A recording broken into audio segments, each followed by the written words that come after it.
धाकड़ खबर, बेखौफजुमा बेबाक अंदाज। धाकड़ खबर में आपका स्वागत है। मैं आपके साथ हूं अकरम रईस खान। वैश्विक हलचल, जी हां, वैश्विक हलचल का वो ताजा बुलेटिन लेकर एक बार फिर से आपके सामने हाजिर हो चुके हैं, जिसमें बात करते हैं देश दुनिया ही नहीं, गाजा, फिलिस्तीन, इजराइल, ईरान, लेबनान, सीरिया, रूस और यूक्रेन की खास तौर पर। इसके अलावा दुनिया भर की कुछ रोचक खबरों से भी आपको कराते हैं रूबरू। और आज तो एक ऐसी खबर से आपको रूबरू कराएंगे जो एलन मस्क से जुड़ी हुई है, जिसे देख और सुनकर आप अपने दांतों तले उंगली दबाने को मजबूर हो जाएंगे। क्या है ये तमाम मुद्दे और किस तरीके से इनको देखा और समझा जा सकता है, समझने की करेंगे कोशिश। क्योंकि हमारे साथ जुड़ने जा रहे हैं कृष्णकांत जी यानी के जी, जो भारतीय वायुसेना के रिटायर्ड ऑफिसर हैं, जियो पॉलिटिक्स पर वाकई में अपनी पैनी ही नहीं गहरी नजर भी रखते हैं। बहुत शुक्रिया सब वक्त देने के लिए। Thank you mister Akram. Article 142 जो संवैधानिक रूप से मिला हुआ है सुप्रीम कोर्ट को, जिसके चलते सुप्रीम कोर्ट बड़े बड़े फैसले सुना देता है, किसी के भी खिलाफ, सरकारों के भी खिलाफ। लेकिन लगता है अब सुप्रीम कोर्ट के अधिकारों को उतरने की कोशिश की जा रही है, और वो भी खुद को वकील बताने वाले और वर्तमान समय में देश के उपराष्ट्रपति जगदीप धनखड़ के जरिए। आप इस पूरे प्रकरण को कैसे देखते हैं? संक्षिप्त में यह जो आर्टिकल 142 है, अंग्रेजी में कहता है पास एनी डिक्री, यानी कोई भी आदेश पारित कर दें, ऑर्डर, जो आवश्यक है फॉर डूइंग कंप्लीट जस्टिस, यानी जस्टिस करने के लिए, इन एनी केस और मैटर पेंडिंग बिफोर इट मतलब यहां सुप्रीम कोर्ट के सामने ऐसी कोई भी चीज उसके सामने नजर आती है तो इस कानून के तहत उसके हाथ में अधिकार है, चाहे वो किसी के भी खिलाफ हो, और वह आदेश पारित कर सकता है। हालांकि शायद ही इसका इस्तेमाल होता है। और अभी बवाल इसलिए हो गया कि कई जो राज्यों के राज्यपाल हैं, गवर्नर हैं, कहने के लिए तो देश के प्रेसिडेंट द्वारा अपॉइंट किए जाते हैं, लेकिन मुख्यतः काम उनके करते हैं जिनका प्रेसिडेंट होता है, यानी उस समय की पॉलिटिकल पार्टी जो सत्ता में होती है। अभी कांग्रेस नहीं, अभी भाजपा के। यानी ये जो गवर्नर है, हमें खासकर यदि लेफ्टिनेंट गवर्नर दिल्ली के बाद देखें तो बिल्कुल वैसे ही आदेश पास करते हैं जैसे देश के प्रधानमंत्री या होम मिनिस्टर जो चाहते हैं, चाहे वो पुलिस का हो, चाहे कुछ भी हो। आम आदमी पार्टी को काम करने के हर जगह उन्होंने हस्तक्षेप किया और बहुत सारे कानून उन्होंने पारित किए। तमिलनाडु हो, कहीं हो, केरल हो, कुछ हो, इसको पकड़ के लटका के बैठे हुए हैं। सुप्रीम कोर्ट ने इसको देखा, किया कि भाई ये तो गलत बात है। आप गवर्नर है, आपके अंदर में नहीं बनता है कि आप ना करें। आपको केवल दिया गया, आपको पारित करने की बात है। जहां तक प्रेसिडेंट की बात है, उनका व्यक्तिगत तरफ से कोई आधार नहीं बनता है कि उसको रोक सके और उसको आप पारित करें। और इस पर अब यह भाजपा की तरफ से हंगामा हो रहा है। पूरी तरह से तोड़ने की कोशिश तो उन्होंने पहले भी की थी। जो भी कहीं हिच होता है उसको खत्म करने की बात। एक मैं छोटी सी बात कहूंगा, पंजाब से एक खबर आई है, यूनिवर्सिटी में, वहां भाजपा के बहुत बड़े समर्थक, अच्छे खासे नेता हैं, जो हमारे किसी साथी से बातचीत कर रहे थे। उन्होंने कहा, पहली बात उन्होंने कहा कि मैं कम्युनिस्टों से घृणा करता हूं, वह देश के लिए खतरनाक है। दूसरी चीज कहा कि जो अभी भाजपा काम कर रही है बिना रोक टोक के, जो चंद पूंजीपतियों को, कुल मिला के 8 या 10 है, जिनके अंदर में भारत देश की 90 से 95% का जो धन है, चाहे वह नैसर्गिक यानी नेचुरल हो या फैक्ट्री के रूप में हो, उनका अधिकार है और बिना रोक टोक के लूट रहे हैं। ऐसा यदि ना रोका गया तो अगले आने से 5 से 7 वर्षों में देश में बहुत बड़ा उठापटक हो जाएगा। देश के लायक नहीं रह जाएगा, बिल्कुल क्योटिक हो जाएगा। हालांकि मेरे साथी ने पूछा कि उसका उपाय क्या है, तो उसका उपाय उनके पास कुछ नहीं, चूंकि वो कम्युनिस्टों से घृणा करते हैं। तो इस सवाल का जो जवाब है 142 है।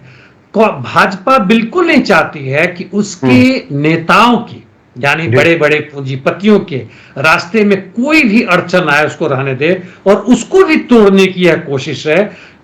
इसके बावजूद कि वह नारा किसका दे रहे हैं कि संविधान अमर रहे। अभी हाल फिलहाल में जयंती मनाया गया है बाबा साहब अंबेडकर का, वो अमर रहे। ये सारी बातें करेंगे, लेकिन काम वही करेंगे जो चंद इनके मालिक चाहते हैं। जी बिल्कुल सही कहा। तभी तो हम देख रहे हैं कि पश्चिम बंगाल का जो राज्यपाल है सीवी आनंद बोस, कल मालदा पहुंचा और आज वो मुर्शिदाबाद जा रहा है। दिल्ली में दंगा हुआ, 3 दिन लगातार चला, एनएसए को सड़क पर उतरना पड़ा, लेकिन यहाँ का राज्यपाल निकल के बाहर नहीं आया।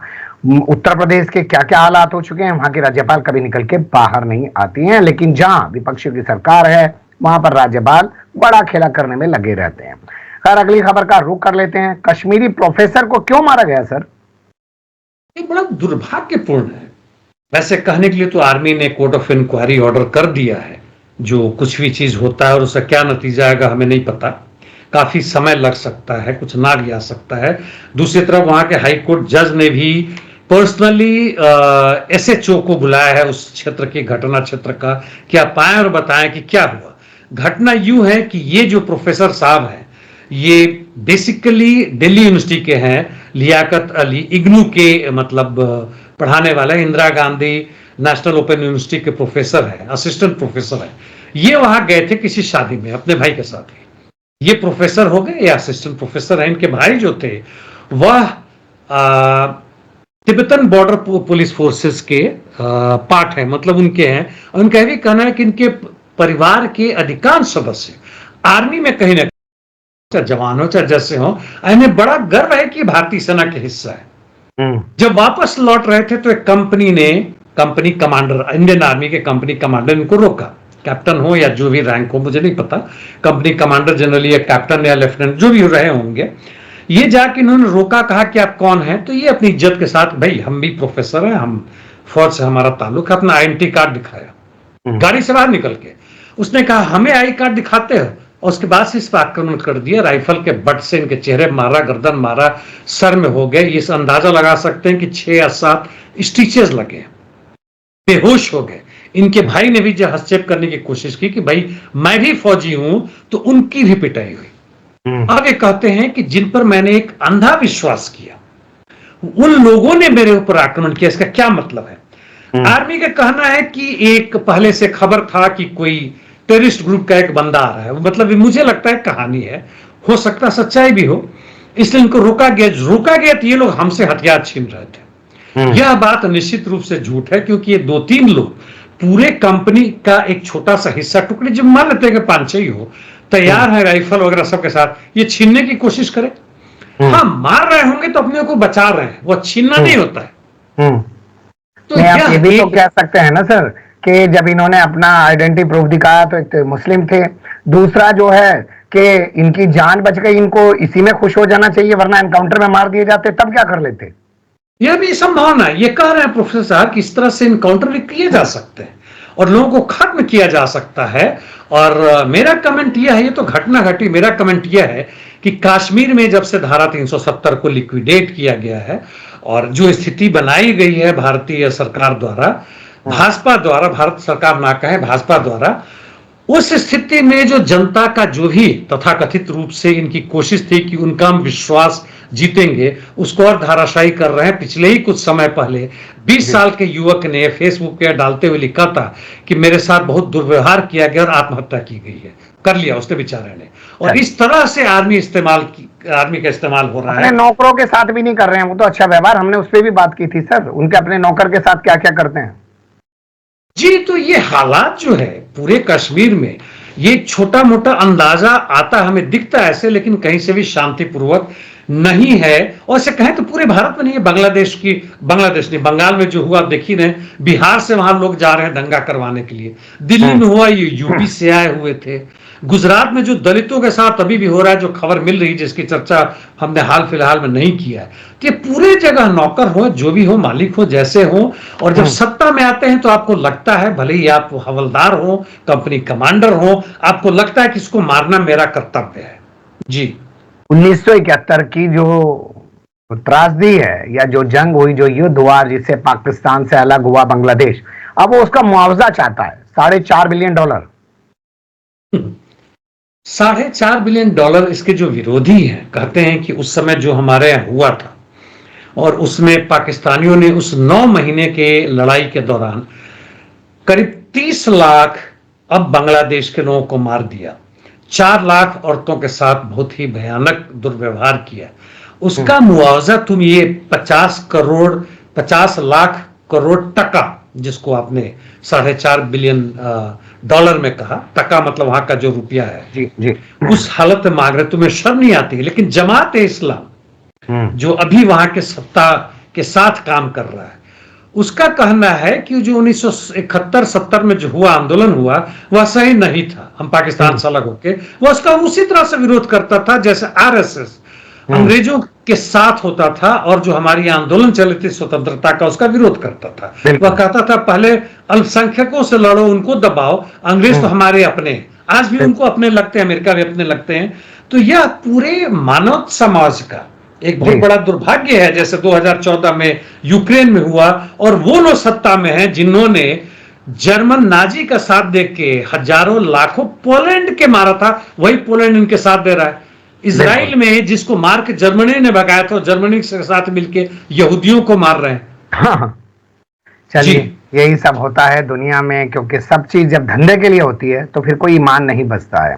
अगली खबर देख लीजिए, एक अमेरिकी को सनक सवार हो गई, वो पूरे प्लेन को हाईजैक करने लगा, गोली वोली भी मार दी गई उसको। क्या पूरी कहानी सर? ये थोड़ा आश्चर्यजनक बात है। घटना तो मैंने पढ़ा एक पायलट होने के नाते, और मैंने देखा कि वहां का छोटा सा लोकल एयरलाइंस है, उसमें जा रहे हैं और बंदा जो है सो चाकू निकालता है, आक्रमण करता है, 3 लोगों को घायल करता है। तो सवाल ये उठता है कि चाकू लेके अंदर गया कैसे? आपके हैंड बैगेज में चाकू क्या, इस तरह की स्प्रे भी अलाउड नहीं है कि आप दूसरे की आंखों में स्प्रे कर देंगे, भले ही आपका वो खुशबू वाला हो, वह अलाउड नहीं होता है। और खासकर अमेरिका में तो बहुत स्ट्रिक्ट है। और जब ये घटनाएं घटती है तो एक और दूसरा बंदा उठता है, इसको रोकने की कोशिश करता है, नहीं रुकता है तो पिस्तौल निकाल के मार देता है। ये सब हवा में गया कैसे भाई? और वहां की जो लोकल सत्ता है वह प्रशंसा करती है, बहुत बड़े हीरो हैं, इन्होंने बचा लिया। जो बदमाश चाकू से मार रहा था, लोग घायल कर रहा था, तो उसको मारा। लेकिन खोज तो ये होनी चाहिए कि तुम्हारा जो एडमिनिस्ट्रेशन है, जो लोकल सिक्योरिटी फोर्सेज है, जो एयरपोर्ट पर डिप्लॉय है, वो क्या कर रहा है? ये लोग बंदूक संदूक लेकर अंदर जा रहे हैं और कोई जेम्स बॉन्ड बन रहा है, कोई विलेन बन रहा है, कोई आपस में लड़ाइयां चल रही हैं। हो सकता है उसका वीडियो है, वीडियो मुझे नजर नहीं आया जी। चलिए खैर, अगली खबर का रुख कर लेते हैं, क्योंकि अब कुछ भी हो सकता है। और हमारे पास अब जानकारियां हैं रूस और यूक्रेन जंग से जुड़ी। 2 बड़े घटनाक्रम हैं और मैं दोनों को आपके सामने रख रहा हूं। एक तरफ तो खबर ये चल रही है कि अमेरिका और यूक्रेन के बीच रेयर अर्थ को लेकर और साथ में जो भी मिनरल्स हैं उनको लेकर समझौता बहुत करीब पहुंच गया, होने वाला है, सिग्नेचर हो जाएंगे। और दूसरी तरफ ट्रंप का बयान चल रहा है कि भाई तुमने मेरा सर में ही दर्द कर दिया, और दोनों बेवकूफ आदमी हो, रूस और यूक्रेन, मैं बीच में बैठ जाऊंगा। ये दोनों चीजें एक साथ कैसे देखी जा सकती हैं?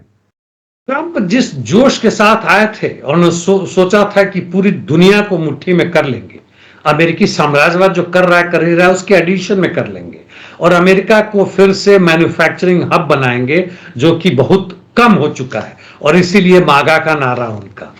तो जहां तक रेयर अर्थ की समझौते की बात है, आप सही कह रहे हैं, काफी हद तक वो हो चुका है। जो भी यूक्रेन के पास बचा हुआ है वह जेलेंस्की देने को तैयार हो गए। हालांकि यह भी कर रहे हैं कि मुझे डर भी लगता है अमेरिका से, वो उसके स्टीव विटकॉफ से, कि ये पूरे जो भी बचा हुआ हमारे पास उसको सब लूटना चाहता है, हमारे जमीन को हड़प लेंगे।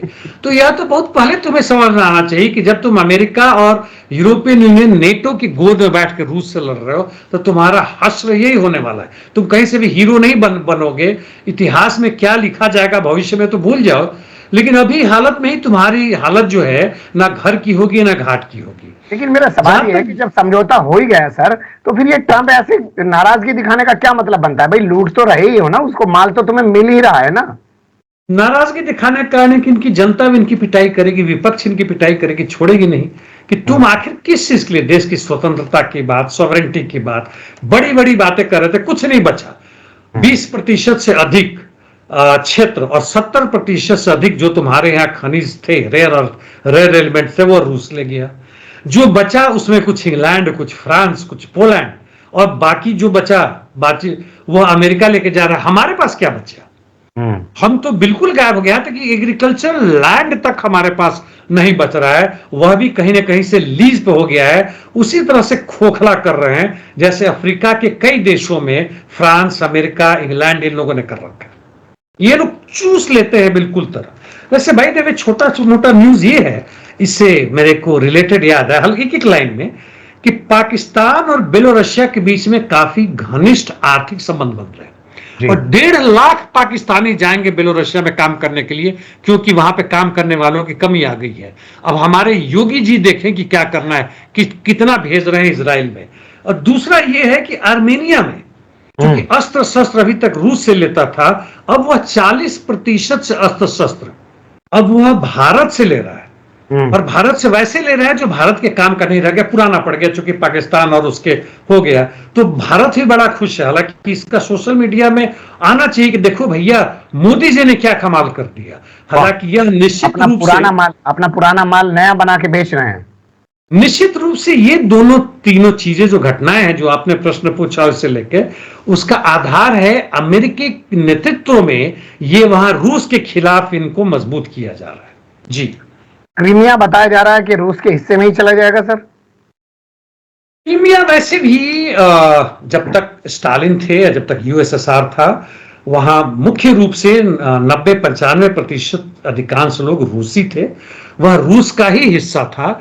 लेकिन जब खुश्चेव आया तो उसने अपनी ताकत मजबूत करने के लिए, चूंकि वहां के समाजवादी स्थिति को खराब करना था, और वहां के जितने भी 16-17 स्टेट थे वह उनकी काफी इंडिपेंडेंस होती थी। भारत की बिहार, दिल्ली, उत्तर प्रदेश जैसा नहीं था कि केंद्र जब चाहे तब उठा पटक कर दे, जो कर दे, स्थिति नहीं था। वास्तव में उनकी स्वतंत्रता थी, और इस हद तक स्वतंत्रता थी कि वह अपना चुनाव करवा के यूएसएसआर से अलग हो सकते हैं। उसी के आधार पे हाल फिलहाल में जो 1990 में जो अलग हुए लोग, उसी के आधार पर, उसी कानून के आधार पर हुआ जिसके लिए लोग गलियाते हैं स्टालिन को। खैर छोड़े उस बात को।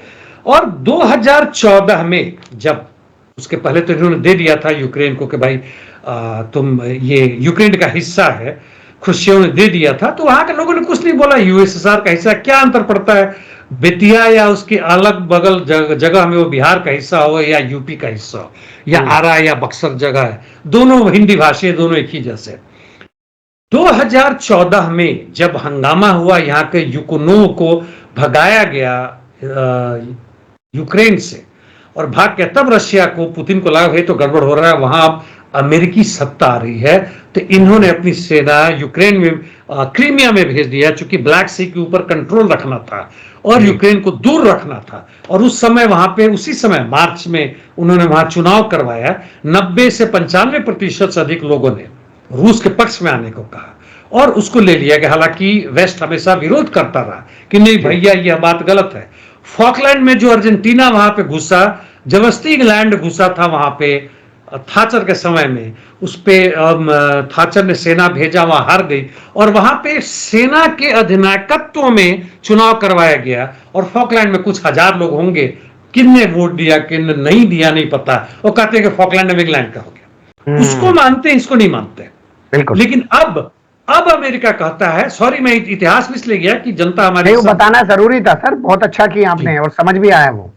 हाँ, तो अब अमेरिका कहता है कि ऐसे भी हम कुछ उखाड़ नहीं सकते, रूस हटने वाला रहा, इसलिए कहता है कि भाई संधि की जरूरी है कि मान लो कि क्रीमिया रूस का हिस्सा है, ऐतिहासिक रूप से भी था, वर्तमान में भी है, भविष्य में हम कुछ बदल नहीं सकते, कुछ होगा तो देखा जाएगा।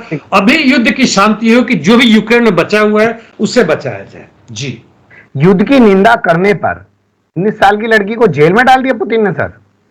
ये बड़ी खराब चीज है। यह बेचारी 2022 में विरोध किया था, उस समय 17 साल की थी। अब विरोध का मुख्य मतलब है कि ग्राफिती या दीवार पे पेंटिंग करना या उसका फोटो लेना, झंडा लेके दिखाना कि भाई तुम युद्ध बंद करो। और यहाँ पे जब बमबारी 2022 में शुरू हुआ था बड़ी जबरदस्त रूप से, और मारियोपोल में तबाह हो रहा था। हालांकि आजकल की तबाही देखिए यूक्रेन के क्षेत्रों में जहां रशिया बमबारी कर रहा है उससे बहुत कम ही था। अभी तो मारियोपोल को इन्होंने काफी बेहतर कर दिया है। तो उन्होंने कविताएं लिखी थी और करना शुरू किया था, झंडा लेके किया था रूस के म्यूजियम के सामने, जिसका रिलेशन मारियोपोल से था। मारियोपोल के बहुत सारे सामान है। उस समय इसको पकड़ के जेल में डाल दिया इन्होंने। फिर उसके बाद से हाउस अरेस्ट मिला, बेल मिला, अब 3.25 साल की करीब सजा मिली। कहती है कि भाई सत्य कभी झूठा नहीं हो सकता, कभी भी वह आतंकवादी नहीं हो सकता, कभी वो गिल्टी नहीं हो सकता। Truth is never guilty. बात तो सही है, लेकिन रूसी संविधान के हिसाब से रूसी जज ने जो किया कि तुम युद्ध का विरोध कर रही हो, यानी देशद्रोह का काम है, यह सजा दिया गया। अभी 20-21 साल की है, जो कि बहुत ही गलत हुआ है। और व्यक्तिगत रूप से भी पुतिन को सही में अपना, भले ही झूठा हो, दिखाना है कि हमारा चेहरा एक डेमोक्रेटिक है, प्रजातांत्रिक है, तो इसको तुरंत रिहा करना चाहिए। जी बिल्कुल सही बात है। अब रुक कर लेते हैं अमेरिका से जुड़ी खबरों का। और पहला जो अपडेट है, कोलंबिया से गिरफ्तार की गई उस तुर्की छात्रा से जुड़ा हुआ जिसको लुइसियाना से लेके ब्रमपेट भेजा जा रहा है। क्यों भेजा जा रहा है उसको सर? असल में जो लुइसियाना का जो जेल था वह अमेरिकन इमिग्रेशन डिपार्टमेंट का एनफोर्समेंट जो है आईसी, उसका हिस्सा है। वहां पे बहुत खराब हालत में है, मतलब वो बदनाम है और वहां पे ना कोई व्यवस्था है ना कुछ है, बल्कि प्रताड़नाएं भी दी जाती हैं। और इस बेचारी 30 साल की युवा को, छात्रा को, जो पीएचडी वगैरह करने आई थी, इनको पकड़ के, अभी जा ही रही थी वहां पे अपना इंटरव्यू देने, पकड़ के जेल में डाल दिया। जज ने कहा कि नहीं, वर्मोंट में लाओ, वहां पे एक नॉर्मल जेल में लाओ। बल्कि जज को तो सीधे की सीधे कहना कि छोड़ो, पकड़ा हुआ क्यों है, वो भाग के जाएगी क्या? वो तो खुद यहाँ आने के लिए है, पढ़ने के लिए, शिक्षा के लिए है।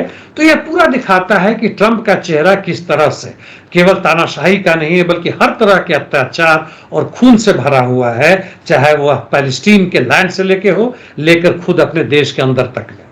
जी, हजारों छात्रों का, हजारों लोगों का वीजा रद्द कर दिया है ट्रंप ने, और कहा है कि आगे जब भी वीजा दिया जाएगा तो उनके सोशल मीडिया अकाउंट चेक किए जाएंगे। 2007 के बाद गाजा का किस किस ने कब कब कैसे दौरा किया है, इस सब पर भी नजर रखी जाएगी। तो ये क्या कहलाता है सर? सबसे पहले जिनमें वीजा जिनका रद्द किया गया है, उससे 50% हमारे देश के हैं। बेचारे क्या सोचे गए थे, भगा दिया। चीन के भी 14% हैं। बाकी हमारे इर्द गिर्द के देखे तो साउथ कोरिया, नेपाल, बांग्लादेश, यहाँ के भी छात्रों को किया गया है। और जहां से भी आपके मन में होता, तो यहां तक कह दिया कि आपने ट्रंप की बुराई की है, यानी ट्रंप अमेरिका बन गए हैं, यानी आप अमेरिका की बुराई कर रहे हैं, यानी आप अमेरिकी राष्ट्र के लिए खतरा बन गए, यानी हम और आप अमेरिकी राष्ट्र के लिए खतरा बन चुके हैं। तभी तो हमारे YouTube चैनलों पे आफत रहती है, हम ट्रंप के खिलाफ बोल रहे हैं, उन्हीं का प्लेटफॉर्म है और उसी पे बैठ के उन्हीं के खिलाफ बातें कर रहे हैं।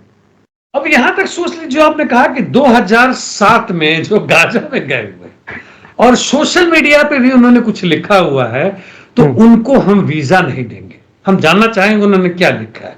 यानी यह सारा जो है सो जियोनिस्ट इजराइल जहां भी घुसा हुआ, अमेरिका में भी उसकी एक चैप्टर है जिसमें काफी लोग हैं, सैकड़ों नहीं हजारों लोग हैं, अमेरिकी भी उसके अंदर एम्प्लॉय हैं, चूंकि पैसे दिया जाता है और इसलिए उस तरह की बातें करते हैं और ढूंढते हैं कहां कहां से ढूंढे, ताकि जरा सा भी आवाज उसको वही खत्म किया जाए। और ये इस तरह का शुद्ध तानाशाही है 100%, बल्कि यह टेररिज्म है और कुछ नहीं है। जी, आपने बताया आधे से ज्यादा लोग हमारे हैं, हमारे तो पासपोर्ट के डंका बज रहा है। नई जो रिपोर्ट आई है टाइम्स की और पासपोर्ट के आधार पे, उसको लेकर आपने भी एक खबर की है, उस पर भी कुछ बता दीजिए। टाइम्स में जहां तक की बात है, अब देखिए सोशल मीडिया पे जो प्रो भाजपा है, प्रो आरएसएस है, या सीधे की सीधे कहें प्रो मोदी ही नहीं बल्कि प्रो अंबानी अदानी है, वह कहते हैं छोटी सी बात है इसमें क्यों कहते हो, 100 लोगों में हमारा नाम नहीं है, कौन सा बड़ा चीज हो गया, मोदी जी का नाम है, हमारे देश में किसी का नाम ना है, इसके लिए हम थोड़ी मर रहे हैं। हालांकि झूठ बोल रहे हैं, आता तो उसमें खूब हर जगह गोदी मीडिया उसे भरा रहता। पासपोर्ट की स्थिति बहुत खराब है हमारी, यानी भारत के खासकर यदि वो लोग यूपी के हैं, गुजरात के हैं, तो उस पर खास ध्यान दिया जाएगा।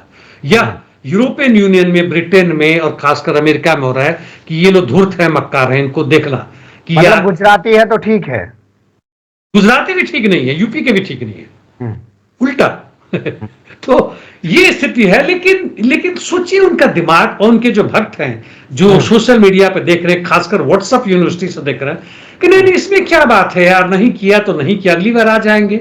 हम वैसे विश्व गुरु हैं, हमारा भविष्य बड़ा सुनहरा है, हमारा भविष्य वो होने जा रहा है जो 3000 वर्ष पहले स्वर्णिम युग था। हालांकि 3000 वर्ष पहले सती प्रथा भी था, औरतें कभी बराबर की नहीं थी, और उस समय बाय द वे मुस्लिम भी नहीं थे इस देश में। जी, अगली खबर का रुख करते हैं। अभी तक चल रहा था मेक अमेरिका ग्रेट अगेन, मांगा, लेकिन अब एक नया शब्द आ गया है, मेक वेस्ट ग्रेट अगेन, और ये नारा दिया है, हमारे यहाँ पे भाभी जी कहते हैं उनको, नाम है जॉर्जिया मेलोनी, और ट्रंप से मुलाकात करके बोल रही हैं कि वो वेस्ट को फिर से ग्रेट बना देंगी। ये जो मेक अमेरिका ग्रेट अगेन या मेक इंडिया ग्रेट अगेन, अभी आपने बोला वेस्ट ग्रेट अगेन, या दुनिया भर में जो पीछे जाने की होड़ लगी पड़ी है कि हमारा इतिहास जो था सो बड़ा ही जबरदस्त, हम वहां वापस चलते हैं। कारण नंबर 1, वर्तमान में ये हमें नौकरी तक नहीं दे सकते, हमारी हालत बहुत बुरी है।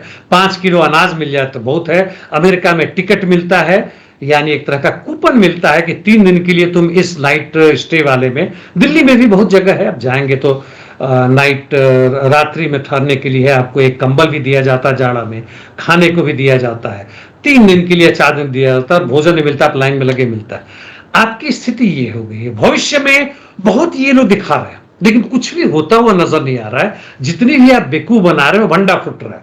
कोई जो है सो 2049-50 तक का दे रहा है, कोई 100 वर्ष कह रहा है, कोई 1000 वर्ष का भी नारा दे रहा है कि 1000 वर्ष के बाद तुम्हारे बड़े खुशहाल दिन आएंगे।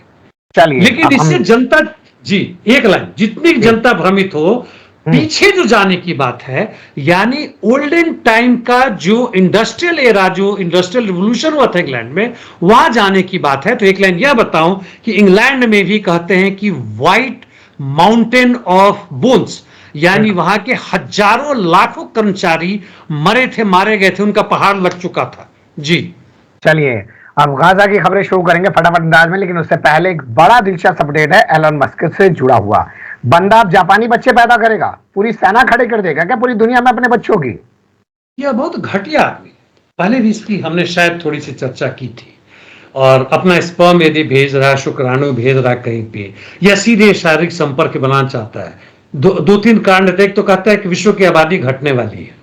हालांकि भारत जैसे देश में लोग कहते हैं कि आबादी बहुत बड़ा कारण है, बढ़ रहा है, मुसलमानों की संख्या बहुत बढ़ रहा है और वह तुमसे ज्यादा हो जाएगा। हालांकि बहुत पहले ही मैंने, आज से 2 वर्ष पहले ही एक वीडियो बनाया था, पूरा डेटा के साथ दिखाया था कि पूरे दुनिया की आबादी 2050 तक आते आते ठप सी हो जाएगी। बढ़ना तो छोड़ दो, घटना शुरू होगा, लेकिन एक कंट्रोल में होगा।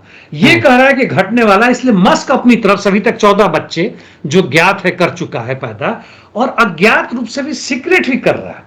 और ये जो है सो बहुत पैसा भी उनको देता है कि भाई करो, यदि तुम सीक्रेट रखोगे तो $15 मिलियन दिया जाएगा, मतलब करीब 1.5 लाख या कम से कम $1 लाख प्रति माह दिया जाएगा।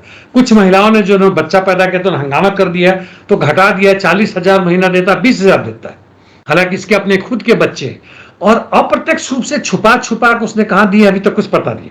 हो सकता है दर्जनों में इसके बच्चे हैं, और बाकी बड़े बड़े भी जो पूंजीपति, उनको पता है मरने के बाद नहीं लेके जा सकते, इस तरह का जघन्य अपराध कर रहे हैं, बढ़ाने की कोशिश कर रहे हैं। और दूसरा कारण कहते हैं कि भाई हम तो बहुत बड़े चीज है, स्पेशल है, जैसे जर्मनी के आर्य थे, हमारे यहाँ के ब्राह्मणवादी सोच की जैसा है, आजकल की इजरायली अपने को मानते हैं। उस रेस को आगे बढ़ाने के लिए करना है, लेकिन मुख्य रूप से ये कुंठित है, ये लोग घृणित लोग हैं, अज्ञानी अंधविश्वासी है, और इन लोगों को धरती पर जीने का अधिकार नहीं है। जी बिल्कुल सही आपने कहा, लेकिन क्या करोगे उस बच्चे का जो अपनी नाक में उंगली डालकर ट्रंप की टेबल पर कुछ लगा दे और बाद में ट्रंप को टेबल हटानी पड़े। खैर, अब रुक कर लेते हैं गाजा से जुड़ी खबरों का, मिडिल ईस्ट से जुड़ी खबरों का। सीरिया से एक बड़ा अपडेट आ रहा है। पेंटागन कह रहा है कि हम अपने 1000 फौजी यहां से हटाने जा रहे हैं, 2000 हैं। ये बातें तो बार बार करता है, हटाता तो है नहीं सर। ठीक है, सिर्फ ट्रंप कह रहे हैं कि हटा रहे हैं। दूसरी चीज ये चाह रहे हैं कि मिडिल ईस्ट में नेटो के सैनिक अमेरिकी ही क्यों मरे, यदा कदा आक्रमण होता है, खर्च बहुत होता है। इसके अलावा आप देखेंगे तो पूरे मिडिल ईस्ट में, अरब कंट्रीज में इसके 3-4 दर्जन से अधिक मिलिट्री बेसेज है, कहीं ज्यादा कहीं कम, कहीं 500 से लेके कहीं 2-2 हजार 5-5 हजार तक। इसका बेड़ा जो वो कहते हैं, समुद्री एयरक्राफ्ट कैरियर से लेके दूसरे तरह के फ्रिगेट और डिस्ट्रॉयर भरे पड़े हैं। यानी सीरिया में यदि इसका बेस है जहां 1,000 बचते हैं, मान लेते हैं, जो 2028-29 तक है, और यह नॉर्थ वेस्ट सीरिया में है, वहां पे जब चाहें तब यह 2-3 दिन के अंदर में हजारों हजार सैनिक वापस ला सकते हैं, क्योंकि इनका सुपर स्ट्रक्चर बना रहेगा, एयर डिफेंस सिस्टम बना रहेगा, इनके बंकर्स बने रहेंगे, इनके डिफेंस के सामान बने रहेंगे, और सीरियन गवर्नमेंट की मिलिट्री के साथ इनका जो पैक्ट वो चीज बढ़ा रहेगा। इसलिए जब तक यह पूरे मिडिल ईस्ट से नहीं हटाते, तो एक सीरिया से हटाना एक दिखावा मात्र है। जी ठीक है, पहले मुलाकात की ईरान के साथ ओमान में, और अब मुलाकात की जा रही है रोम में। लेकिन उस मुलाकात से पहले कुछ मुलाकातें हुई हैं, उसको लेकर मैं आपसे कुछ समझना चाहता हूं। ईरान के विदेश मंत्री मॉस्को पहुंचे, पुतिन से मुलाकात की, वहां पर कतर के अमीर और कतर के प्रधानमंत्री, जिनके पास विदेश मंत्रालय का भी चार्ज है, उनसे भी मुलाकात की। उधर मोसाद का जो चीफ है, और वो रॉन डर्मर, एक बड़ा करीबी मंत्री है इजराइल का, वो वहां पर जाकर स्टीव विटकॉफ से मिल रहा है पेरिस में। ये आज की मीटिंग शुरू होने से पहले बताया जा रहा है कि आज की मीटिंग में ओमान का विदेश मंत्री भी मौजूद रहेगा। तो भैया, जब तुम्हें ओमान वाले को बैठा के ही बात करनी थी तो ओमान में ही कर लेते, इतने लंबे लंबे चक्कर क्यों काट रहे हो? छोटे छोटे मुद्दों पर मसला फंस रहा है, और प्रत्यक्ष रूप से इसमें रूस भी है। और आपने बताया कि ईरान के विदेश मंत्री रशिया पहुंचे हैं, और रूस में यदि पुतिन से मिलते हैं, विदेश मंत्री से तो मिले ही मिले, यानी वहां के राष्ट्रपति से मिलते हैं, तो मसला कुछ गंभीर है। चीन प्रत्यक्ष रूप से सामने नहीं आ रहा है। कुल मिलाकर केवल न्यूक्लियर इशू नहीं, वह तो है ही है, न्यूक्लियर पावर का इशू है। किसी भी हालात में यह ईरान या मिडिल ईस्ट में किसी भी राष्ट्र को या किसी भी इस्लामिक कंट्री को, केवल पाकिस्तान को छोड़ दे, तो न्यूक्लियर बम से लैश होना नहीं बर्दाश्त कर सकते, नहीं होने देंगे। पाकिस्तान में चूंकि बन चुका है और सरकार इनकी अपनी बनी है, तो वह इनके कंट्रोल में है। इजराइल के पास जरूर रहेगा, हालांकि कहने के लिए इराक के मंत्री ने कहा या वहां के राष्ट्रपति या सरकार ने कहा कि हम मानते हैं कि ईरान के पास भी न्यूक्लियर बम नहीं होना चाहिए, लेकिन केवल ईरान नहीं, पूरे मिडिल ईस्ट में नहीं होना चाहिए, बिल्कुल, यानी इजराइल के पास भी नहीं होना चाहिए। तो सारा मसला छोटी छोटी चीजों पर लेकर हो रहा है। अमेरिकी राष्ट्रपति ने खुलेआम कहा और बाकी लोगों ने कहा कि ईरान के पास अब न्यूक्लियर का कोई भी चीज होना ही नहीं चाहिए। बिल्कुल, आप बॉम्ब तो छोड़ दें, आप उसका जो पीसफुल तरीके से जो इस्तेमाल कर रहे हैं वह भी नहीं होगा, यानी आप उससे पावर नहीं बना सकते, उसका आप इलेक्ट्रिसिटी नहीं कर सकते। आप पुराने जमाने वाला आप कोयला का इस्तेमाल करें, तेल का इस्तेमाल करें, जो भी करना करें। कुल मिला के आज क्या समझौता होता है, वक्त का थोड़ा तकाजा है, मैं आपको रोक रहा हूं सर। यमन में जो हमला किया यूएस यूके ने और 80 से ज्यादा लोगों के मरने की जो अब तक खबरें आ चुकी हैं, वो क्या कहलाता है? यमन को यह धीमे धीमे करके पूरी तरह से लपेटने की कोशिश कर रहे हैं। हालांकि यमन के स्पोक्स पर्सन जो ब्रिगेडियर जनरल हैं, उन्होंने भी या जो भी उनका नाम है, उन्होंने भी खुलेआम कहा कि इससे यमन डरने वाला नहीं है और यमन ही एकमात्र ऐसा बनता है जिसके तरफ से, अभी मैंने कल या परसों देखा था, तेल अवीव में पूरी जगह लाल लाल वो लगा हुआ है, मतलब वहां पे वार्निंग है और लोग भाग रहे हैं बेतहाशा, क्योंकि यमन से long range ballistic missile, hypersonic missile आ रहे हैं। कहते हैं कि इंटरसेप्ट कर लिया गया, लेकिन इसके बावजूद भी मलबे गिरे जहां तक गिरे, और हमेशा आप इंटरसेप्ट कर लेंगे जरूरी नहीं है। और जहां तक रेड सी की बात है, वहां भी आक्रमण कर रहे हैं। ठीक है, यमन में तुम मार रहे हो, पूरी कोशिश कर रहे हो, और यमन को मारने में, खत्म करने में केवल अमेरिका अकेले नहीं, इजराइल ही नहीं है, बल्कि उसके साथ सऊदी अरबिया भी है, जॉर्डन में। इसके सारे एयरबेस, सारे जगह से एक एक इंच की यह पता करने की कोशिश कर रहे हैं कहां है, वहां के सिविलियंस को मार रहे हैं। लेकिन यमन का प्रतिरोध जारी है और वह कहता है कि तुम फलस्तीन को जो घेराबंदी कर रही है उसको हटो। फलस्तीन में भी पिछले 24 घंटों में इन लोगों ने 40-50 फिलिस्तीनियों को फिर से मार दिया, यानी वह जनसंहार का कोई अब मतलब नहीं रहा गया। चाहे आईसीजे हो, आईसीसी हो, यूएनओ हो, वहां मारे जाओ बेधड़क, और खासकर बच्चे मर रहे हैं 70%। तो एक तो यहां तक वीडियो था जिसकी बात करने में भी मतलब अंदर से वो अजीब सा एक फीलिंग होता है कि जलते हुए मतलब जीवित बच्चे को, आधा गंभीर बच्चे को जला दिया सालों ने, माफ कीजिएगा। मैं समझ सकता हूं आपके जज्बात को और आपकी भावनाओं को, लेकिन क्या करें, वो तस्वीरें होती हैं और इंसान को विचलित करती हैं, गुस्सा भरती ही हैं। लेकिन साथ ही हिजबुल्लाह ने भी कह दिया है कि जब तक इजराइल नहीं हटेगा लेबनान से, तब तक वो भी अपने हथियार छोड़ने पर कोई विचार नहीं करेगा। और हमास ने भी प्रस्ताव को ठुकरा दिया इजराइल के। तो तनातनी क्या बढ़ रही है? इराक में जो मिलिशिया हुआ करता था वो भी क्या फिर से एक्टिव होगा? ईरान की जो बातचीत अमेरिका के साथ चल रही है, उसके बाद क्या हालात कुछ इस इलाके में और बदलेंगे या बिगड़ेंगे? वक्त बताएगा। फिलहाल के लिए भी इतना ही। आपने वक्त दिया, फिर आपके साथ किसी और मुद्दे पे जुड़ने की कोशिश करेंगे। धन्यवाद। Thank you mister Akram.